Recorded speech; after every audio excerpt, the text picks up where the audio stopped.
십자가 제사하셨네. 주님의 이름 찬양해. 주 나의 모든 것. 쓰러진 나를 세우고 나의 빈잔을 채우네. 주 나의 모든 것. 예수 어린 양, 예수 어린 양, 존귀한 이름.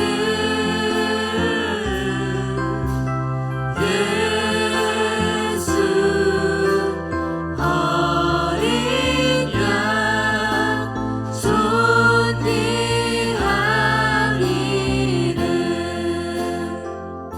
할렐루야. 주님의 이름만이 존귀한 이름 되시고 우리의 구원됨을 고백합니다. 우리 그런 주님을 마음을 다해 기뻐하며 찬양합시다. 지금 우리가 함께 고백하며 찬양하겠습니다.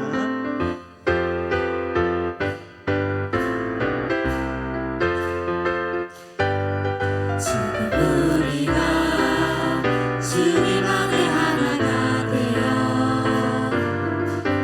바로 주님이 원하시는 뜻대로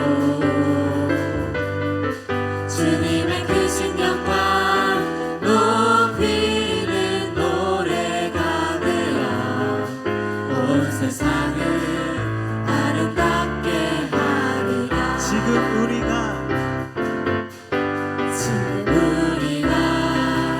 주님 안에 하나가 되어 바로 주님이 원하시는 뜻대로 주님의 크신 영광 높이는 노래가 되어 온 세상을 아름답게 하리라. 아멘. 우리 모두가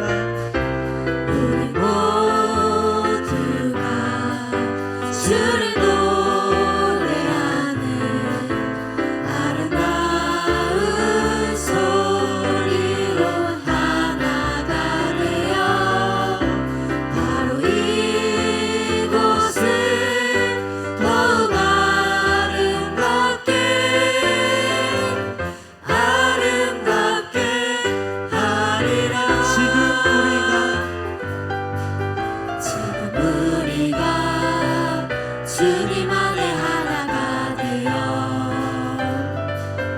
바로 주님이 원하시는 뜻대로 주님의 크신 영광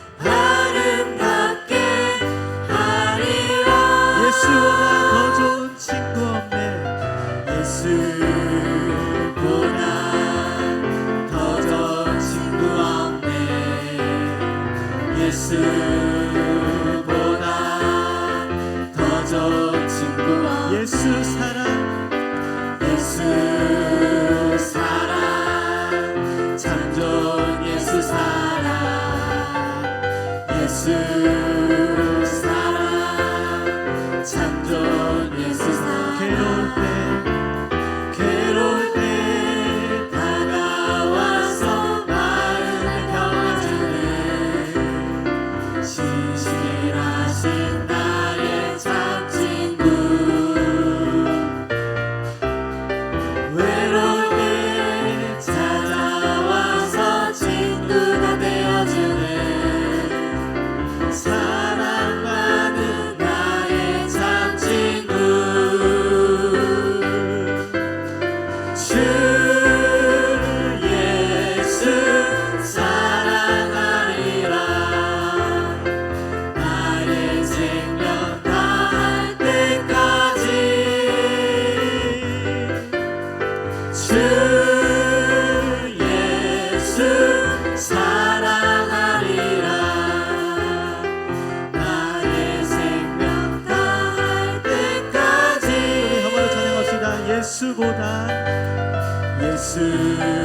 예수보다 더 좋은 친구 없네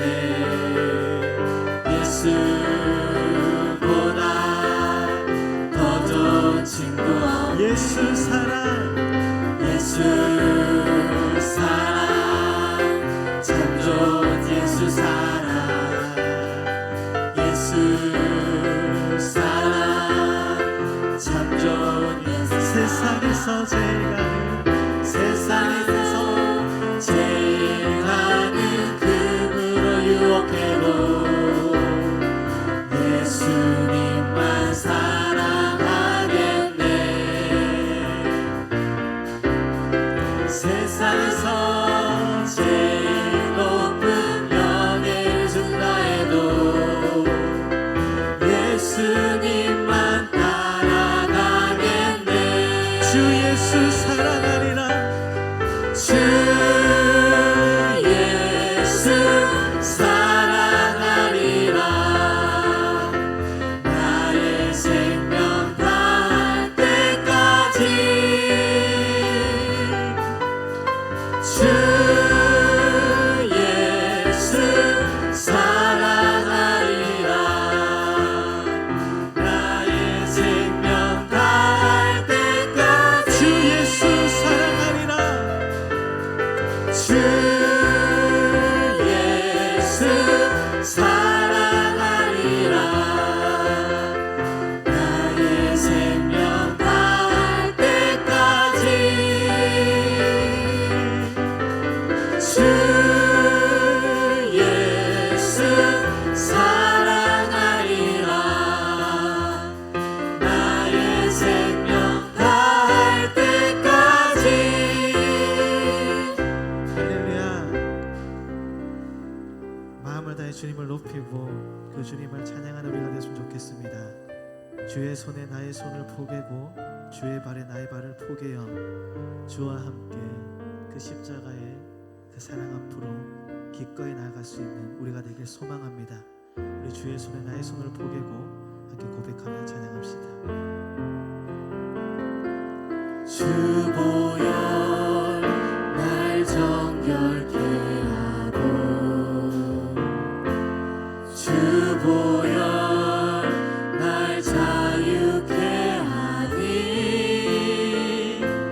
주 앞에 나 예배하는 이 시간 나의 모든 것을 주께 드리네 주의 손 날 위해 지키셨고 주의 발 날 위해 박히셨으니 이제는 내가 사는 것이 아니요 오직 주를 위해 사는 것이라 주의 손에 나의 손을 포개고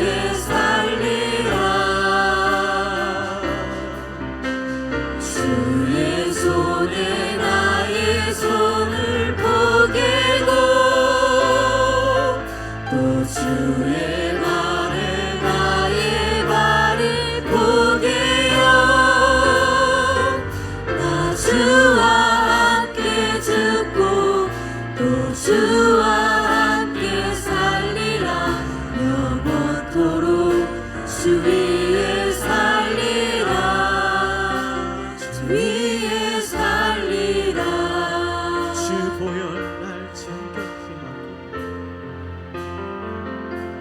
주 보혈 날 정결케 하고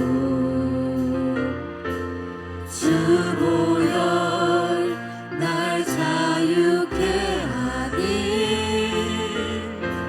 주 앞에 나 예배하는 이 시간 나의 모든 것을 주께 드리네 주의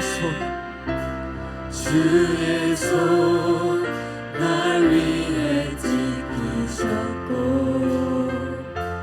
주의 발 날 위해 박히셨으니 이제는 내가 사는 것이 아니요 오직 주를 위해 사는 것이라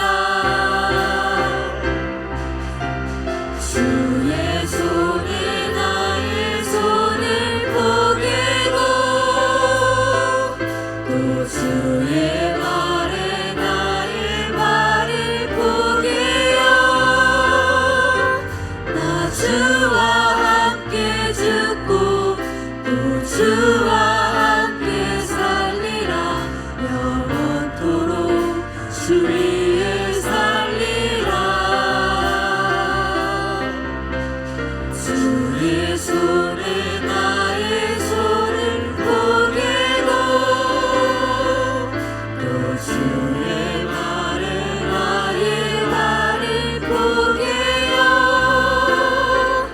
나 주와 함께 죽고 또 주와 함께 살리라 영원토록 주 위에 살리라 주 위에 살리라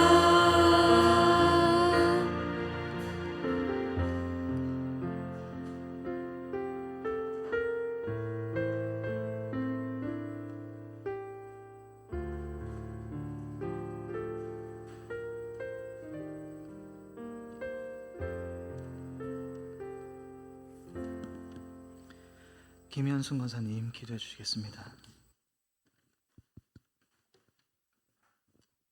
사랑이 많으신 하나님 아버지, 크신 사랑을 늘 저희에게 베풀어 주심에 감사와 영광을 드립니다. 죽을 수밖에 없는 죄인을 십자가의 사랑으로 저희들을 자녀 삼아 주심에 감사드립니다. 저희를 죄와 죽음으로부터 구원해 주신 주님의 이름을 높여드리는 예배가 되게 하여 주시옵소서. 주님, 지난 시간들을 뒤돌아보면 주님의 뜻대로 살겠다고 고백하고는 하나님보다는 세상의 즐거움을 찾아 삶을 살았음을 고백합니다. 주님, 죄를 거절할 수 있는 담대함과 분별력을 주셔서 하나님의 인도로 살아갈 수 있도록 은혜를 부어 주시옵소서. 이번 주 고난 주간을 통하여 주님의 한없는 사랑과 고난을 묵상하며 경건하게 진을 보낼 수 있도록 인도하여 주시고 예수님의 사랑에 감사하는 생활이 되게 하여 주시옵소서. 강변교회에 속한 다음 세대가 믿음으로 도약하여 하나님의 거룩한 나라를 만들 수 있도록 주님께서 크게 쓰시는 인물들이 되도록 은혜를 내려 주시옵소서. 하나님 아버지, 강병 성도 중에 아픈 성도가 있사오니 전지전능하신 주님의 손길이 임하셔서 속히 질병에서 회복되어 건강한 몸과 마음이 될 수 있도록 어루만져 주시고 간호하는 가족들에게도 믿음으로 이길 수 있도록 주님의 강한 팔로 붙잡아 주시옵소서. 목사님께서 말씀을 선포하실 때 성령으로 강하게 붙잡아 주시고 성령님의 능력이 임하여 하나님의 뜻이 온전히 선포되게 하셔서 생명을 구원하는 능력의 말씀이 되게 하여 주시옵소서. 저희들은 하나님과 연합하여 복된 예배 시간이 되도록 인도하여 주시옵소서.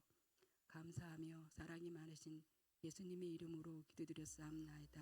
아멘.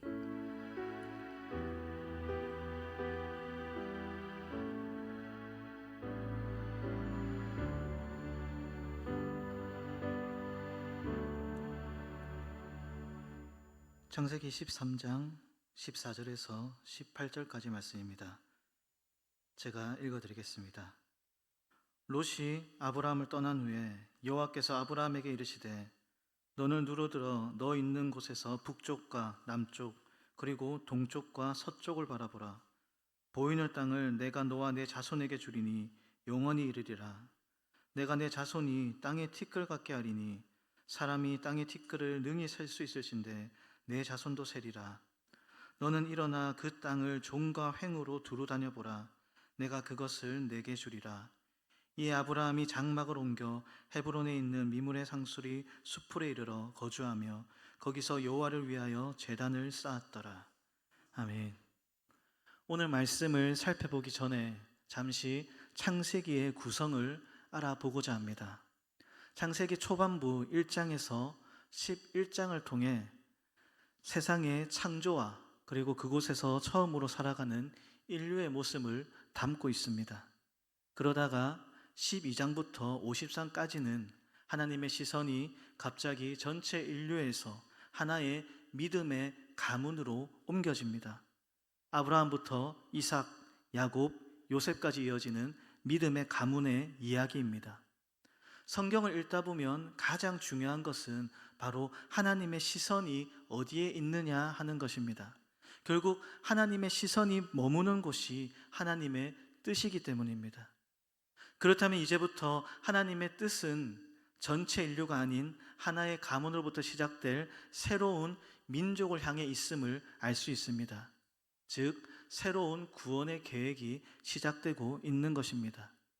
그렇기 때문에 창세기 초반부 1장에서 11장까지가 전체 세상의 창조 과정을 다뤘다면 이제부터 12장부터 이어지는 말씀은 새롭게 선택받은 민족을 향한 새 언약의 창조 과정을 다루고 있다고도 볼 수가 있습니다.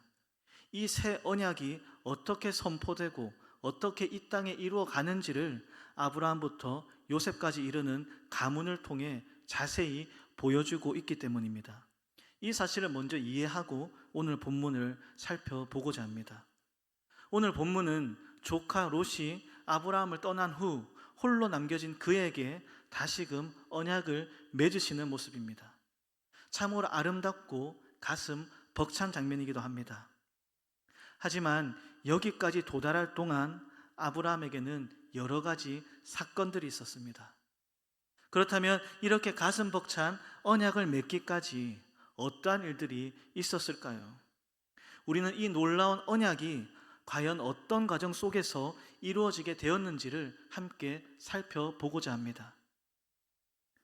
그러나 매우 안타깝게도 이 언약을 맺기까지의 과정은 오늘 본문의 내용처럼 그렇게 아름답지는 않습니다. 오히려 실망투성이입니다. 지난 시간에도 살펴보았듯이 아브라함은 선택을 받을 조건이나 자격을 갖추지 못한 사람이었습니다. 하지만 그럼에도 불구하고 선택하셨고 그에게 민족의 조상과 복의 근원이 되는 복을 부어주셨습니다. 그리고 이 같은 말씀을 들은 아브라함은 즉시로 고향집을 떠납니다. 하지만 우린 여기서 한 가지 생각을 해보아야 합니다. 정말 아브라함이 온전한 믿음을 가지고 고향을 떠났냐 하는 것입니다. 아마도 그렇지는 않은 것 같습니다. 그 이유는 이 뒤에 계속해서 이어지는 아브라함의 선택들 때문입니다. 그래서 이때 그를 움직이게 한 가장 큰 원동력은 위대한 언약보다는 아마도 그저 단순히 자녀를 주겠다는 약속이었던 것 같습니다. 이 당시에는 자녀는 정말로 중요한 재산 중에 하나였습니다. 그런데 아브라함이 75세가 될 때까지 자녀가 없었습니다. 그런 그에게 민족의 조상이 되어주겠다고 하니 아마도 눈이 번쩍 띄었을 겁니다. 어찌 보면 우리와 참 비슷합니다. 하나님의 위대한 계획이 선포되었는데 정작 우리는 그 위대한 계획에는 큰 관심을 가지지 않습니다. 그저 눈에 좋아 보이는 것들. 예를 들어 어떤 사람이 교회 나와서 건강해졌다더라. 교회 나와서 사업이 잘 풀리고 집안의 우환이 사라졌다더라. 이렇게 위대한 계획은 뒷전이고 당장 눈에 보이는 그러한 것들만을 바라보며 교회에 나오고 신앙생활을 이어갈 때가 참 많기 때문입니다. 그래도 아브라함은 믿음의 조상인데 이것은 너무한 억지가 아니냐라고 말할 수도 있습니다. 하지만 이 이후에 나오는 아브라함의 선택을 보면 그가 정말 어떤 마음으로 하나님을 따르고 있는지 충분히 알 수 있게 됩니다. 창세기 12장 6절에서 7절까지 말씀입니다. 아브라함이 그 땅을 지나 세겜 땅 모래 상수리 나무에 이르니 그때 가나안 사람이 그 땅에 거주하였더라. 여호와께서 아브라함에게 나타나 이르시되 내가 이 땅을 내 자손에게 주리라 하신지라. 자기에게 나타나신 여호와께 그가 그곳에서 제단을 쌓고. 아브라함은 하나님의 말씀대로 가나안 지역에 도착해 그곳에 있는 세겜 땅에 도달했습니다. 그러자 하나님께서는 아브라함에게 나타나셔서 바로 이곳이 너와 내 자손에게 줄 땅이라고 말씀하십니다. 그리고 아브라함은 나타나신 하나님을 향해 제단을 쌓고 예배를 드립니다. 여기까지는 완벽합니다. 말씀대로 순종하였고 하나님께서도 이곳이 바로 약속의 땅이라고 응답하셨습니다. 그런데 바로 이 사건 후에 우리의 눈을 의심하게 하는 아브라함의 선택이 이어집니다. 창세기 12장 10절입니다. 그 땅에 기근이 들었으므로 아브라함이 애굽에 거류하려고 그리로 내려갔으니 이는 그 땅에 기근이 심하였습니다. 아브라함은 말씀대로 고향을 떠났고 드디어 약속의 땅에 도착했습니다. 그리고 그곳에서 제단을 쌓고 예배도 드렸습니다. 그런데 그냥 그곳을 떠나버립니다. 웬걸 도착해 보니 도저히 기근으로 사람이 살 수 없는 땅이었기 때문입니다. 그러자 어떤 고민도 없이 즉시로 약속의 땅을 지나쳐 점점 더 남쪽으로 내려가더니 결국 애굽까지 들어가 버립니다. 도대체 이것이 무엇이지 싶지만 어떻게 보면 이 역시도 우리 모습과 너무도 비슷합니다. 예수님의 십자가로 구원을 받았습니다. 그러나 당황스럽게도 살아가야 할 세상은 그대로입니다. 분명 적과 꿀이 흐를 줄 알았습니다. 예수님을 믿으면 내 삶이 달라질 줄 알았습니다. 환경이 바뀌고 어딜 가든 평안이 가득할 줄 알았습니다. 그러나 현실은 어떠합니까? 여전히 세상은 강팍하고 팍팍합니다. 이곳에서 어떻게 살아야 할지 앞이 깜깜해집니다. 아니, 오히려 예수님을 믿기 때문에 우리 삶이 더 힘들어지는 것 같기도 합니다. 차라리 예수님을 몰랐다면 같이 부딪히고 싸우기라도 할 텐데 그것이 아니라 사랑하고 나누라고 하니 더 답답해지기까지 합니다. 그렇게 나도 모르게 아브라함과 같은 선택을 합니다. 아브라함의 선택을 보십시오. 분명 이곳이 약속의 땅이라고 직접 나타나셔서 말씀하셨는데도 아주 당연하듯 무시해버립니다.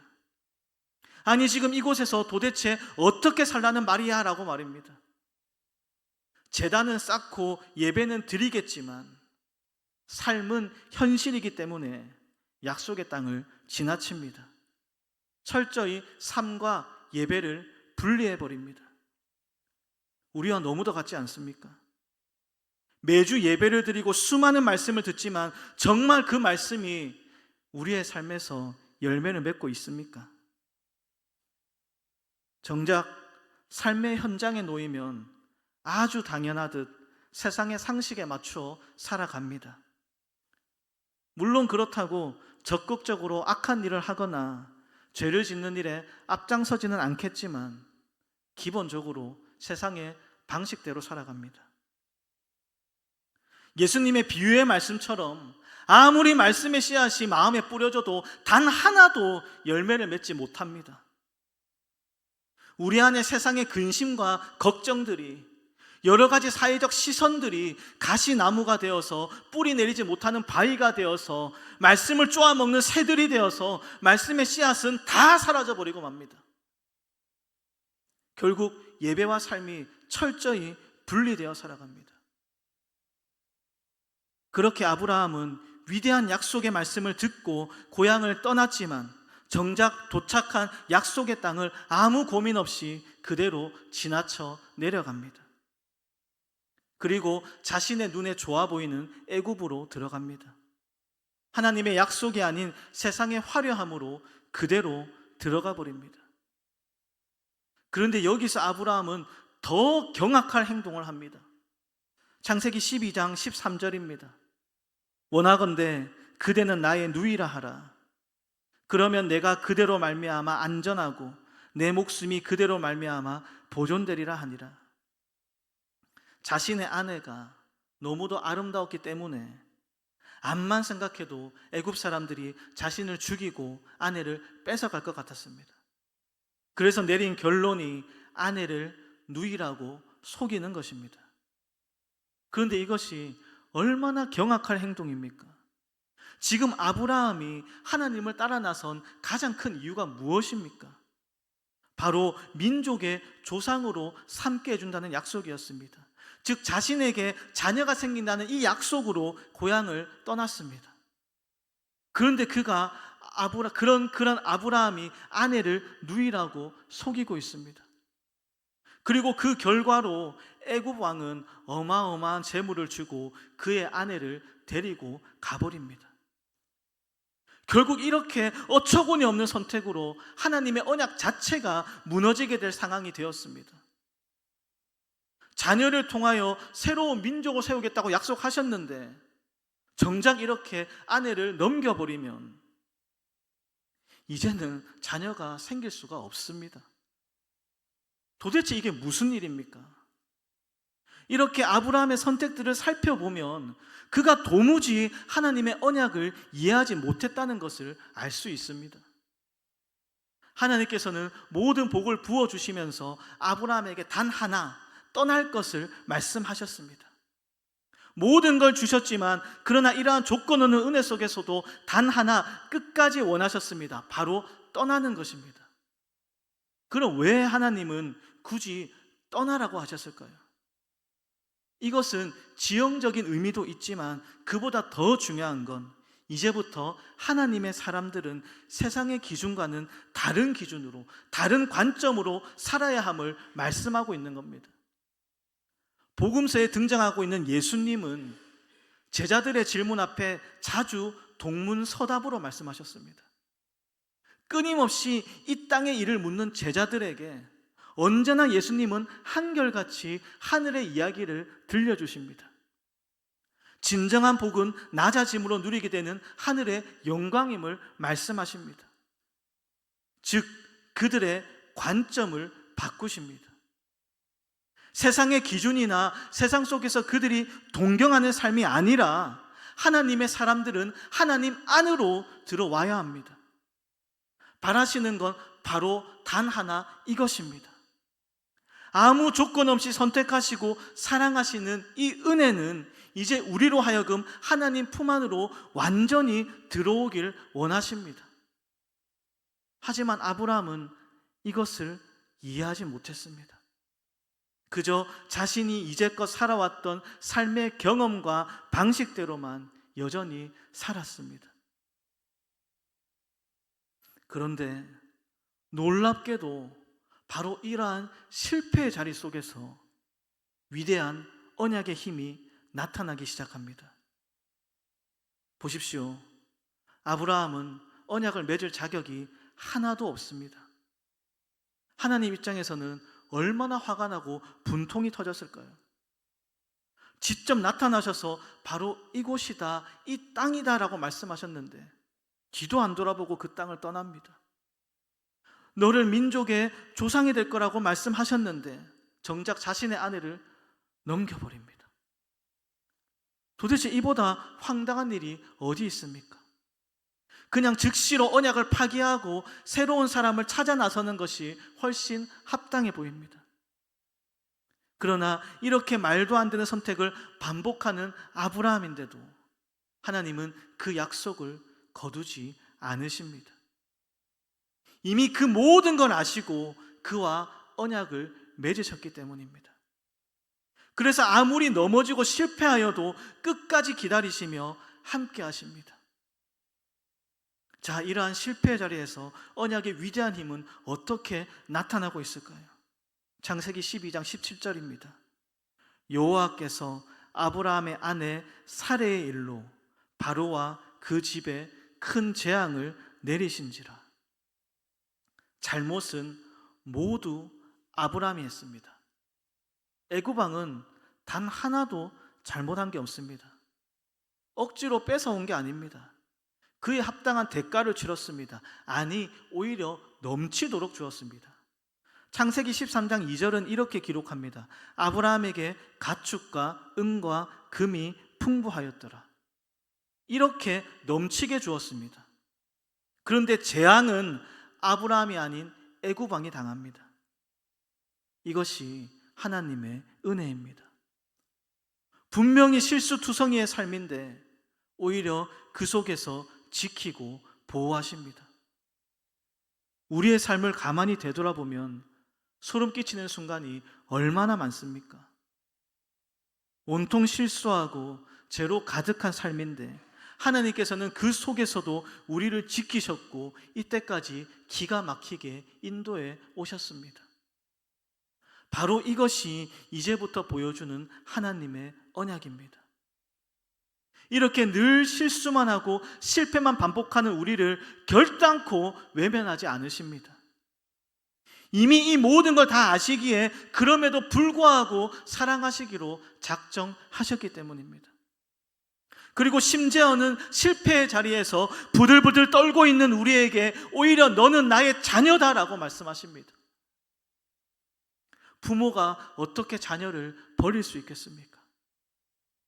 아무리 세상이 욕하고 손가락질을 한다고 해도 하나뿐인 나의 자녀입니다. 이것은 절대로 변하지 않습니다. 고린도전서 8장 38절에서 9절은 이렇게 말씀합니다.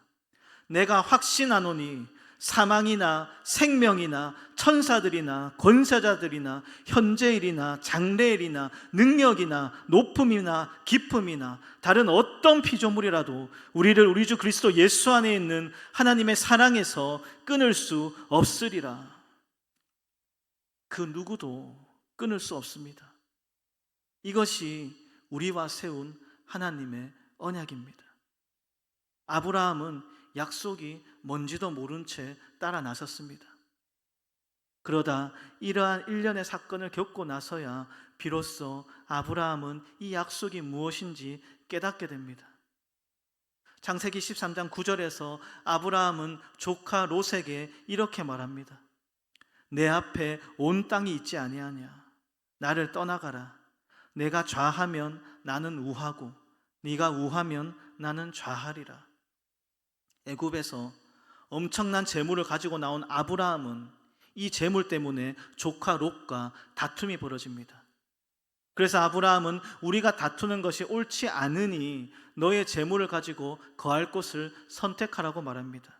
그러면서 조카 롯에게 이렇게 모든 선택권을 양보합니다.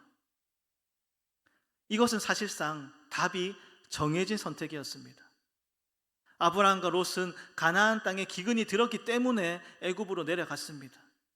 그런데 바로 이런 상황에서 선택권을 준다는 것은 롯이 가나안 땅이 아닌 좋은 땅을 먼저 선점하게 된다는 의미였습니다. 하지만 아브라함은 이렇게 선택권을 양보합니다. 내가 어느 곳에 있는 것이 중요한 것이 아닙니다. 어디에 있든 무엇을 하든 지금 그곳에서 전적으로 나를 사랑하고 품으시는 그 하나님과 동행하고 있느냐, 이것이 핵심이었습니다. 그러니 환경과 상황에 따라서 그저 자신의 눈에 좋아 보이는 것만을 선택했던 이 아브라함이 비로소 롯에게 선택권을 양보합니다. 그리고 이제야 함께 읽었던 본문으로 돌아옵니다. 모든 것을 양보한 이 아브라함은 다시금 하나님의 약속의 땅인 가나안으로 돌아왔습니다. 그곳은 여전히 기근이 든 땅입니다.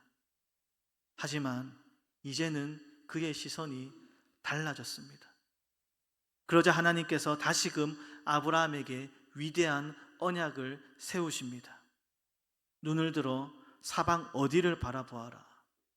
보이는 모든 땅을 너와 자손에게 주겠다고 약속하십니다. 그리고 이 땅에서 너의 자손을 땅에 티끌 같게 많게 하시겠다고 약속하십니다. 아브라함은 이제야 이 위대한 언약이 무엇인지 이해하게 되었습니다. 아브라함은 아무것도 가지지 못한 사람이었지만 하나님께서는 그를 가장 존귀한 존재로 부르십니다. 민족의 조상으로 온 세상이 아브라함을 통해 하나님의 복을 받게 될 것이라 말씀하셨습니다. 그러나 정작 자신은 이렇게 위대한 존재임을 깨닫지 못했습니다. 그래서 하나님의 부르심을 받았지만 늘 그의 삶은 세상의 기준에 머물렀습니다. 그러자 어떤 일이 벌어졌습니까? 복의 근원이 되어야 할 아브라함인데 오히려 자신으로 인해 애굽에 재앙이 내립니다. 부르심을 이해하지 못하고 세상의 방식대로만 살아가니 복이 아니라 재앙이 됩니다. 너무도 놀랐을 겁니다. 당시 애굽 왕은 온 세상의 정점에 서 있는 자였습니다. 그런데 하나님께서는 그런 왕을 한순간에 꺾어버리십니다. 자신의 뒤에 누가 있는지 전혀 깨닫지 못했던 것입니다. 아무리 살펴보아도 아브라함 자신은 그런 존재가 아닙니다. 그저 75세의 정말 평범한 노인일 뿐입니다. 그냥 자녀를 낳게 해주겠다고 하니 따라 나섰을 뿐입니다. 하지만 하나님께서는 아브라함을 세상 가장 존귀한 존재로 부르셨습니다. 그러나 이것을 하나도 깨닫지 못하고 정말로 어리석은 행동만을 반복했습니다. 내 뒤에 계신 하나님을 발견하지 못하고 두려워하고 비굴하게 굴었습니다. 그 결과 나 때문에 복이 아닌 오히려 재앙이 내려졌습니다. 모든 게 어긋나고 완전한 실패처럼 보입니다. 이제 정말 끝장인 것 같습니다. 하지만 바로 그 실패의 자리에서도 다시 시작됩니다.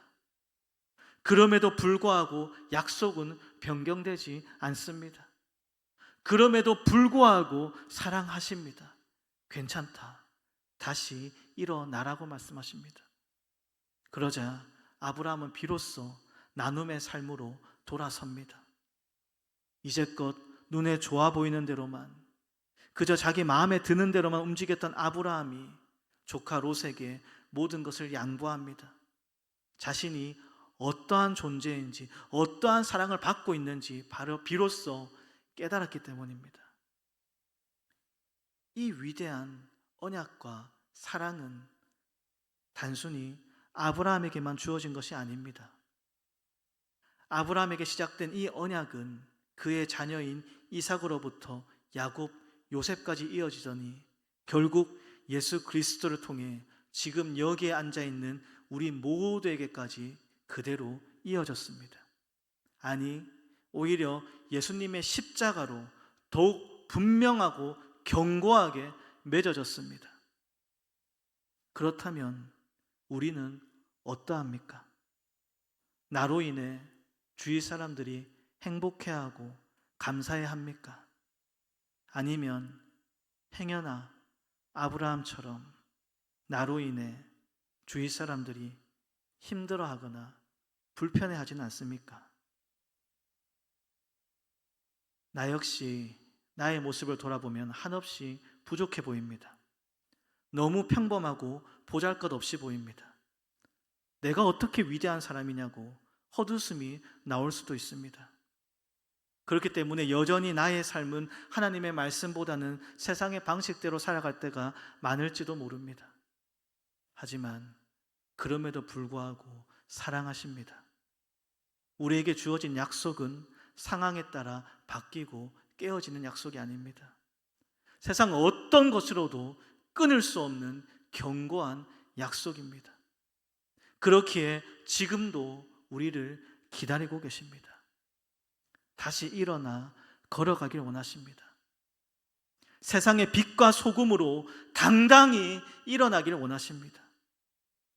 나의 것을 움켜쥐고 하나라도 더 가지려 발부둥 치는 것이 아니라 나의 것을 놓아버리는 용기를 원하십니다. 비로소 나를 통해 이 땅에 하나님의 사랑이, 그 놀라운 복음이 증거되길 원하십니다. 나눔과 사랑의 삶을 살아갈 때 우리의 일상을 통해 그 사랑은 잔잔히 퍼져나갈 것입니다. 그러니 오늘 나눈 이 말씀이 우리 삶의 이정표가 되길 소망합니다. 나를 부르신 언약이 무엇인지를 기억하고 내가 어떠한 존재인지를 기억합시다. 사랑을 깨달은 자들만이 사랑의 삶을 살 수 있습니다. 은혜를 깨달은 자들만이 나눔의 삶을 살 수가 있는 것입니다. 절대로 변하지 않는 약속으로 우리를 묶으신 하나님께서는 이 한 주도 우리의 삶을 기가 막히게 인도해 가실 겁니다. 그러니 그 인도에 민감하게 귀를 기울이며 받은 사랑대로, 받은 은혜대로 사랑과 나눔의 삶이 우리 강변의 삶이 되길 소망합니다. 함께 기도합시다. 아버지 감사합니다. 부족한 아브라함을 세우시고 민족의 조상으로 복의 근원으로 세우시니 감사합니다. 그럼에도 불구하고 아브라함의 삶은 부족하고 연약한 삶이었지만 주님은 그를 끝까지 지키시고 인도하시고 결국 믿음의 길로 부르시는 것을 보았습니다. 하나님, 이제 우리가 그러한 자들 되길 소망합니다. 아브라함에게 부르셨던 그 언약이 이제 나의 언약임을 기억하고 내가 어떠한 자인지를 기억하게 하여 주시옵소서. 내가 어떠한 사랑을 받았고 어떤 부르심을 받은 자들임을 기억하게 하시고 이 땅에서 그 부르심에 합당한 삶을 살 수 있도록 인도하여 주시옵소서. 비록 나의 삶은 여전히 연약하고 부족하지만 그럼에도 불구하고 나를 사랑하시고 지키시는 예수 그리스도의 그 사랑이 있기 때문에 겁내지 않고 이 한 주 또한 사랑과 나눔의 삶을 살아가길 소망합니다.